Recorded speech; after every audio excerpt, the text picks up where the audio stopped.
নতুন রেসিপি নিয়ে আবার হাজির হয়ে গেলাম।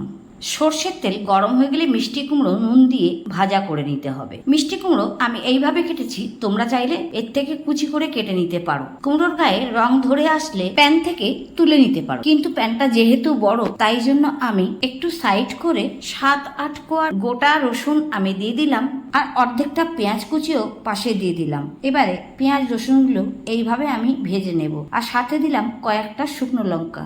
সবকিছু এইভাবে ভেজে নিতে হবে। সামান্য একটু তেল দিয়ে দিলাম, দিয়ে ভালো করে এগুলো ভেজে নিতে হবে নরম হওয়া পর্যন্ত। বন্ধুরা, আমার রেসিপি ঠিক তোমাদের কেমন লাগছে কমেন্টের মাধ্যমে জানাতে ভুলো না। শুকনো লঙ্কা ভাজা হয়ে গেলে তুলে নিতে হবে, রসুনগুলো তুলে নিতে হবে। এরপরে কালো জিরে ফোড়ন দিয়ে আবারও ভালো করে পেঁয়াজ, কালো জিরে, কুমড়ো একসাথে এবারে ভেজে নিতে হবে। কুমড়োগুলো কাঁটা চামচের সাহায্যে ম্যাশ করে নিচ্ছি, তোমরা চাইলে ম্যাশারের সাহায্যে এই কাজটা করে নিতে পারো।